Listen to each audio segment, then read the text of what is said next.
السلام علیکم ورحمۃ اللہ وبرکاتہ۔ میں محمد عظمت رضا رضوی نظامی استاد جامعۃ الرضا فاطمۃ الزہراء سورت گجرات درجہ عالمیت کی متعلمات سے طالبات سے مخاطب اور شرح وقایع کا درس دینے جا رہا ہوں۔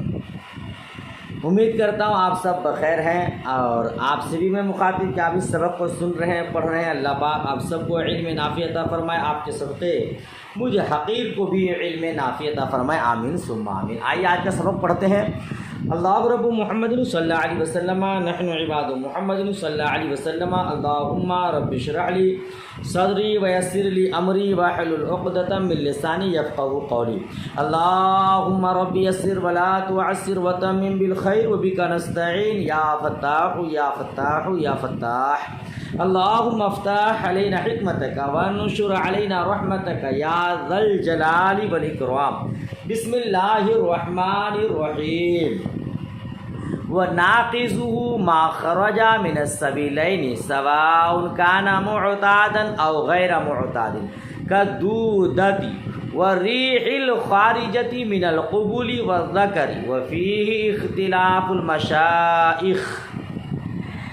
اب آپ نے وضو کے فرائض اور سنن اور مستحبات کو پڑھا، اب اس کے بعد نواقض وضو کا بیان ہے نا، کن چیزوں سے وضو ٹوٹ جاتا ہے، وضو برخاست ہو جاتا ہے، ان کو اب صاحب شرح وقایع بیان کرنا چاہتے ہیں۔ تو آئیے آج کا سبق بھی غور سے سماعت کیجیے اور مسائل کو محفوظ کرنے کی کوشش کیجیے۔ ترجمہ سنیے اور اس کے بعد جو ہے ایک بعد دیگر مختصر وضاحت ہوتی جائے گی انشاءاللہ۔ وَنَاقِزُهُ مَا خَرَجَ مِنَ السَّبِيلَيْنِ، اور وضو کو توڑنے والی چیز جو نکلے سبیلین سے۔ سبیلین بین سطر اوپر دیکھیے، اے من الدبور والقبول ہے نا، اس کو سبیلین کہتے ہیں، دبور اور پیچھے کا مقام آگے کا مقام۔ تو سبیلین سے نکلنے والی چیز ناقض وضو ہے، سواء کان معتاد اور غیر معتاد، خواہ وہ معتاد ہو یعنی عادتاً ہو، عادتاً اوپر بین سطور دیکھیے، کل بولی والغائط پیشاب پاخانہ کرنا یہ عادتاً ہے، یہ سبھی لائن سے عادتاً نکلتی ہے، ٹھیک ہے نا۔ او غیر معتاد یا عادتاً نہ ہو، غیر معتاد ہو، کدودت جیسا کہ کیڑے کا نکلنا، کیڑا نکلنا یہ عادتاً نہیں ہے، غیر عادتاً کبھی مرض کے سبب پیٹ سے کیڑا نکلتا ہے سبیلین کے راستہ سے، ہے نا۔ تو یہ دودھا یہ غیر معتاد ہے اور اس کے نکلنے سے وضو ٹوٹ جاتا ہے، سمجھ شریف بتا رہی ہے، مگر اس میں تھوڑی وضاحت ہے۔ اگر دبر سے نکلے تو اس سے بالاتفاق وضو ٹوٹ جاتا ہے نا، پاخانہ کے مقام سے نکلے تو بالاتفاق وضو ٹوٹ جاتا ہے۔ ہاں، عورت کی شرمگاہ یا مرد کے ذکر سے نکلے تو اس میں اختلاف ہے، اس میں اختلاف ہے۔ جو حضرات اس بات کی طرف گئے ہیں کہ آگے کے مقام سے قبول یا ذکر سے ہوا کے نکلنے سے وضو ٹوٹ جاتا ہے، ان کا یہ کہنا ہے کہ اگر قبول سے کیڑا نکلے تو بھی وضو ٹوٹ جاتا ہے، سمجھ رہے ہیں۔ آگے کے مقام سے ہوا خارج ہونے سے وضو ٹوٹتا ہی کہ نہیں، اس میں مشائخ کرام کا اختلاف ہے۔ چنانچہ جو لوگ یہ کہتے ہیں کہ آگے کے مقام سے ہوا خارج ہونے سے وضو ٹوٹ جاتا ہے، ان کا یہ ماننا ہے کہ اگر قبول سے کیڑا نکلے تو بھی وضو ٹوٹ جاتا ہے، ٹھیک ہے نا۔ اور جو لوگ کہتے ہیں کہ نہیں، قبول سے ہوا کے خارج ہونے سے وضو نہیں ٹوٹتا ہے، تو ان کے یہاں اگر قبول سے کیڑا نکلے تب بھی وضو نہیں ٹوٹتا ہے، ٹھیک ہے نا۔ اسی طرح اگر سبیلین کے علاوہ سے نہ نکلے تو ناقض وضو نہیں، ناک سے کبھی کیڑا نکلے، منہ سے نکلے، زخم ہو جائے، اس سے کیڑا نکلے تو اس سے وضو نہیں ٹوٹتا۔ سمجھ شریف میں بات آ رہی ہے؟ اچھا آگے دیکھیے، اور قبول اور ذکر سے نکلنے والی ہوا، کہتے ہیں یہ ناقض وضو ہے کہ نہیں؟ تو ناقض وضو میں اس کا بیان ہے نا، تو ناقض وضو ہے، مگر اس میں مشائخ کرام کا اختلاف ہے، وہ بھی اختلاف المشائخ، اور اس میں مشائخ حنفیہ کا اختلاف ہے۔ یہ قبول یا ذکر سے ہوا خارج ہو ناقض وضو ہے کہ نہیں، اس میں مشائخ کرام کا اختلاف ہے۔ یاد رکھیے گا، ہمارے اصحاب کا اس بات میں اتفاق ہے کہ ہوا دبر سے نکلے تو ناقض وضو ہے، ٹھیک ہے نا، اس میں کسی کا کوئی اختلاف نہیں، اور اگر قبول یا ذکر سے نکلے تو یہ مختلف ہی ہے، سمجھ رہے نا، والریح الخارجۃ من القبور والذکر، اس میں اختلاف مشائخ کرام کا، دبر سے نکلنے پر کسی کا اختلاف نہیں۔ چنانچہ امام محمد سے نقل کر کے قدوری نے کہا کہ اس سے وضو واجب ہو جاتا ہے، قبول یا ذکر سے ہوا خارج ہو تو امام محمد رحمۃ اللہ تعالی علیہ سے منقول قدوری نے بیان کیا ہے کہ وضو واجب ہو جاتا ہے، ٹھیک ہے نا، اور صاحب ہدایہ، صاحب منیہ اور المحیط وغیرہ یہ کہتے ہیں کہ وضو نہیں ٹوٹتا ہے۔ قبول اور ذکر سے اگر ہوا خارج ہو تو صاحب ہدایہ، صاحب منیہ، المحیط وغیرہ کیا کہتے ہیں؟ وضو نہیں ٹوٹتا ہے، ٹھیک ہے نا۔ وہ یہ کہتے ہیں کہ یہ اختلاج ہے، ریح نہیں ہے، یہ اختلاج ہے، ٹھیک ہے، اور اگر ریح بھی ہے تو یہ نجاست نہیں ہے۔ قبول یا ذکر سے ہوا خارج ہو تو صاحب ہدایہ وغیرہ کہتے ہیں وضو نہیں ٹوٹتا، کیوں؟ کیونکہ یہ اختلاج ہے، ہوا نہیں ہے، ریح نہیں ہے، اور مان لیجئے اگر اس کو آپ ریح مانتے بھی ہیں تو یہ نجاست نہیں ہے۔ سمجھ شریف میں بات آ رہی ہے؟ اور اگر عورت کے سبھی لین ایک ہو گئے ہوں تو قبول سے ریح خارج ہونے سے بھی وضو کرنا مستحب ہے، واجب نہیں۔ صاحب ہدایہ منیہ وغیرہ کا کہنا ہے کہ اگر عورت کے دونوں مقام ایک ہو گئے ہیں، ٹھیک ہے نا، اور قبول سے ہوا خارج ہوتی ہے تب بھی وضو واجب نہیں ہے، مستحب ہے۔ کیوں مستحب؟ اس لیے ہو سکتا ہے کہ وہ دبر کی ہوا ہو، شک ہے، لہذا وضو واجب نہیں ہے مگر مستحب ضرور ہے، ٹھیک ہے۔ چلیے اس کو سمجھ گئے تو آگے پڑھیے۔ او من غیرہ ان کان نجسا سال الی ما یطہر، اور اگر اس کے علاوہ سے ہو، سویلین کے علاوہ سے ہو، ان کانا نجسا، اگر وہ ناپاک ہو، سال الی ما یطہر، بہ جائے ایسی جگہ جس کو پاک کرنا واجب ہے، سال الی ما یطہر، بہ جائے ایسی جگہ جس کو حکم تطہیر لائق ہے، اے الی موضع یجب تطہیرہ فی الجملہ، یعنی ایسی جگہ بہے جس کو پاک کرنا واجب ہے، فی الجملہ، فی الجملہ کا مطلب اما فی الوضوء او فی الغسل، یا تو وضو میں یا غسل میں۔ اگر سبیلین کے علاوہ سے مان لیجیے بدن کے کسی حصہ سے نجاست خارج ہوئی اور وہ ایسی جگہ بہہ گئی جس کو حکم تطہیر لائق ہے، پاک کرنا واجب ہے، یا تو وضو میں یا غسل میں، تو وہ بھی ناقض وضو ہے۔ سمجھ رہے ہیں نا؟ سبیلین کا معاملہ تو آپ پڑھ چکے، اگر سبیلین کے علاوہ سے کوئی چیز نکلتی ہے اور اس کو حکم تطہیر لائق ہے تو کیا ہے؟ وضو ٹوٹ جاتا ہے۔ سمجھ رہے ہیں؟ یاد رکھیے گا، آپ پہلے اس کو سمجھیے کہ ایسی جگہ بہ جائے جس کو حکم تطہیر لائق ہے، تو یاد رکھیے اعضاء کی 3 قسمیں ہیں۔ نمبر 1، جس کی تطہیر وضو و غسل کسی میں بھی لازم نہیں، جس کی تطہیر، جس کو پاک کرنا وضو میں بھی لازم نہیں، غسل میں بھی لازم نہیں. جیسے بدن کے اندرونی حصہ مثلا دل، دماغ وغیرہ، اس کو نہ تو وضو میں دھونا واجب ہے اور نہ غسل میں. ٹھیک ہے نا، کیونکہ یہ سب دھونا ممکن ہی نہیں ہے. سمجھ شریف بات آ رہی ہے.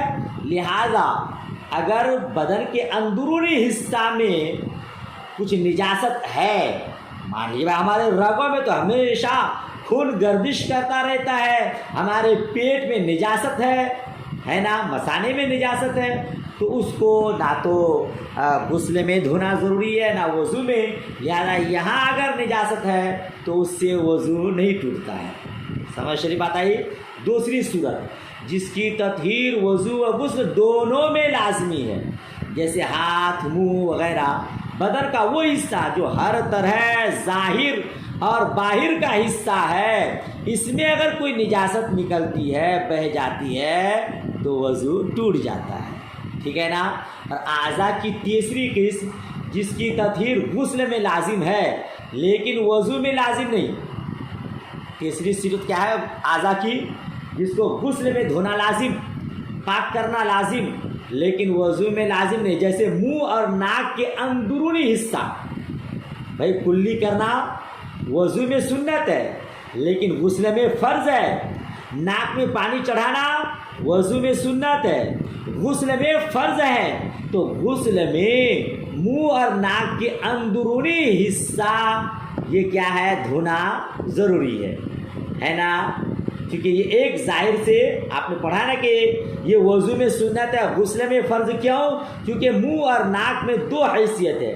اگر منہ کھول دیجئے تو یہ ظاہر بدن، اور اگر منہ بند کر دیجئے تو باطن بدن ہے نا.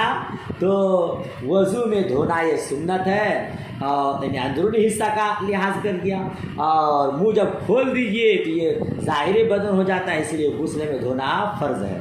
ابھی انشاءاللہ اس کی تفصیل غسل کے بیان میں آئے گی. سمجھ شریف بات آ رہی ہے. تو کیا سمجھے آپ کہ اگر ظاہر بدن پر خون ناپاکی نکلے اور وہ بہہ جائے تو اس سے وضو ٹوٹتا ہے. اگر اندرونی حصہ میں نجاست ہے تو اس سے وضو نہیں ٹوٹتا ہے. اسی لیے فقہائے کرام فرماتے ہیں کہ ناک کے بانسا تک خون اگر بہہ آئے تو وضو ٹوٹ جاتا ہے نا. چونکہ ناک کو غسل میں دھونا فرض ہے، اسی لیے وضو ٹوٹ جاتا ہے. لیکن پیشاب یا خون اگر ذکر کے منہ تک پہنچے مگر نہ نکلے تو اس سے وضو نہیں ٹوٹتا، کیونکہ ذکر کے اندر نہ تو وضو میں دھونا فرض نہ ہی غسل میں. سمجھ شریف میں بات آئی. اسی لیے کہا ایسی جگہ بہہ جائے جس کو پاک کرنا واجب ہے فی الجملہ. فی الجملہ کا مطلب یا تو وضو میں یا غسل میں، لہذا اس سے وضو ٹوٹے گا. اگر وضو یا غسل میں دھونا فرض نہیں ہے تو اس سے وضو نہیں ٹوٹے گا. جیسے میں نے آپ کو مثال دیا کہ ذکر کے منہ تک خون آ جائے لیکن باہر نہ نکلے تو اس سے وضو نہیں ٹوٹتا ہے، کیونکہ اس کو نہ تو وضو میں دھونا فرض ہے اور نہ ہی غسل میں. پوری بات سمجھ شریف میں آ گئی. اچھا کہتے وعند الشافعی رحمۃ اللہ تعالی علیہ الخارج من غیر السبیلین لا ينقض الوضوء. امام شافعی رحمۃ اللہ تعالی علیہ کے نزدیک سبیلین کے علاوے سے نکلنے والی چیز ناقض وضو نہیں ہے. ٹھیک ہے. اچھا اور پھر میں نے سطر کیا لکھا ہے دیکھیں تو وقال مالک و احمد موافق لنا. امام مالک رحمۃ اللہ تعالی علیہ اور امام احمد بن حنبل ہمارے موافق ہے، یعنی ان کے یہاں وضو کیا ہوتا ہے؟ ٹوٹ جاتا ہے. وعند الشافعی الخارج من غیر السبیل لا ينقض الوضوء. امام شافعی رحمۃ اللہ تعالی علیہ کے نزدیک کیا ہے؟ سبیلین کے علاوے سے نکلنے والی چیز ناقض وضو نہیں ہے. جی یاد رکھیے یہ مسئلہ بھی سن لیجیے تفصیل کے ساتھ. دار قطنی نے سنن میں حضرت انس رضی اللہ تعالی عنہ سے روایت کیا، فرماتے ہیں مصطفیٰ جان رحمت صلی اللہ تعالی علیہ وسلم پچھنے لگوائے، پھر نماز پڑھی مگر وضو نہیں کیا. بلکہ صرف پچنے کی جگہ کو دھویا، ٹھیک ہے۔ اور دارقطنی نے حضرت ثوبان سے بھی روایت کیا ہے، آپ نے قے کی پھر وضو کیا، سمجھ رہے ہیں آپ؟ تو حضرت ثوبان نے عرض کیا کہ قے کے بعد وضو فرض ہوتا ہے کیا؟ آپ نے فرمایا کہ اگر فرض ہوتا تو اسے قرآن میں پاتا۔ ان روایات سے امام شافعی رحمۃ اللہ تعالیٰ علیہ دلیل پکڑتے ہیں کہ سبیلین کے علاوے سے نکلنے والی چیز ناقض وضو نہیں ہے، سمجھ رہے ہیں آپ؟ اور ہمارے یہاں اگر سبیلین کے علاوے سے کوئی چیز نکلتی ہے اور وہ نجاست ہے اور وہ ایسی جگہ بہہ جاتی ہے جس کو وضو یا غسل میں دھونا فرض ہے تو وہ ناقض وضو ہے۔ امام شافعی رحمۃ اللہ تعالیٰ علیہ کے یہاں مطلقاً سبیلین کے علاوے سے نکلنے والی چیز ناقض وضو نہیں، یہ امام شافعی رحمۃ اللہ تعالیٰ علیہ کی دلیل ہے جو میں نے آپ کو بتایا حاشیہ نمبر 3 پر ہے۔ ہمارے اصحاب کے یہاں سبیلین کے علاوے سے بھی نکلے تو ناقض وضو ہے۔ ہماری دلیل جی ہمارے اصحاب کی سب سے زیادہ قوی دلیل بخاری اور اصحاب سنن کی روایت ہے۔ فاطمہ بنت حبیش نے عرض کی یا رسول اللہ مجھے حیض آتا ہے طہر نہیں آتا، تو کیا میں نماز چھوڑ دوں؟ آپ نے فرمایا کہ نہیں، یہ نس کا خون ہے، یہ رگوں کا خون ہے، حیض کا نہیں۔ جب حیض آئے تو نماز چھوڑ دے اور جب بند ہو خون دھو کر نماز پڑھ لے، اور ہر وقت کے لیے نیا وضو کر یہاں تک کہ دوسرا وقت آئے۔ آپ استحاضہ اور مستحاضہ کا حکم جانتے ہیں، چنانچہ رسول اللہ صلی اللہ تعالی وسلم کا فرمان کہ یہ رگوں کا خون ہے، اس میں اشارہ اس بات کی طرف کہ رگ کے خون نکلنے سے بھی وضو ٹوٹ جاتا ہے۔ اس کو امام بخاری نے روایت کیا ہے تو یہ زیادہ قوی ہے۔ لہذا معلوم کیا ہوا کہ سبیلین کے علاوے سے بھی نجاست خارج ہو تو وہ کیا ہے؟ ناقض وضو ہے۔ آپ کے حاشیہ نمبر 3 پر یہ پوری بات تفصیل کے ساتھ موجود ہے، سمجھ رہے ہیں آپ؟ یہ اسی کا خلاصہ میں نے آپ کے سامنے رکھا، امید کرتا ہوں مسئلہ آپ کو سمجھ میں آ گیا۔ چلیے آگے بڑھیے۔ وَقَوْلُهُ إِنْ كَانَ نَجِسًا مُتَعَلِّقٌ بِقَوْلِ أَوْ مِنْ غَيْرِهِ، کہتے ہیں مصنف علیہ رحمہ کا قول ان کانا نجسن یہ متعلق ہے مصنف علیہ رحمہ کے قول او من غیرہ سے، سمجھ رہے ہیں آپ؟ ابھی آپ نے نہیں پڑھا کہ او من غیر سبیلین ان کانا نجسن سالا الی ما یطہر، سبیلین کے علاوے سے نکلنے والی چیز اگر نجاست ہو بہے ایسی جگہ جس کو حکم تطہیر لائق ہے، تو اس عبارت کا خلاصہ بیان کریں صاحب شرح وقایا کہ مصنف الرحمہ کا قول ان کانا نجسن یہ متعلق ہے مصنف الرحمہ کے قول او من غیرہ سے، یعنی سبیلین کے علاوہ سے نکلے اور وہ ناپاک ہو تو ناقض وضو ہے۔ سمجھ شریف بات آ رہی ہے؟ وہ روایت النجس بے فتح الجیم وہو عین النجاست و اما بے کسر الجیم فما لا یکون طاہرا، کہتے ہیں کہ نجس کی روایت وہ روایت النجس اور نجس والی روایت جیم کے فتح کے ساتھ یہ عین نجاست کو کہتے ہیں، اور جیم کے کسرہ کے ساتھ نجس تو جو طاہر نہ ہو پاک نہ ہو، جی یعنی اس کو نجس بھی بولا جاتا ہے اور نجس بھی بولا جاتا ہے۔ تو نجس اور نجس میں فرق کیا ہے اس کو بیان کر رہے ہیں کہ نجس عین نجاست کو کہتے ہیں اور نجس یہ جو پاک نہ ہو اس کو کہتے ہیں۔ پھر آگے فرماتے ہیں ھذا فی اصطلاح الفقہاء، یہ فرق جیم کے فتح اور کسرہ کے ساتھ یہ فقہائے کرام کی اصطلاح میں ہے۔ وَأَمَّا فِي اللُّغَةِ فَيُقَالُ نَجَسَ الشَّيْءُ يَنْجُسُ فَهُوَ نَجَسٌ وَنَجِسٌ، لیکن لغت میں تو کہا جاتا ہے شے کی نجس وہ نجاست ہے، یعنی وہ نجس ہے اور نجس ہے، یعنی لغت میں نجس اور نجس کے درمیان کوئی فرق نہیں ہے۔ فقہائے کرام کی اصطلاح میں نجس اور نجس میں فرق ہے۔ نجس عین نجاست کو کہتے ہیں، مان لیجیے پیشاب ہے پاخانہ ہے یہ نجس ہے، اور یہ نجس جو پاک نہ ہو، یعنی یہ پیشاب کسی کپڑے میں لگ جائے کہیں لگ جائے تو وہ نجس ہے۔ سمجھ شریف میں بات آ رہی ہے؟ چلیے آگے بڑھیے۔ وَإِنَّمَا قَالَ السَّالَ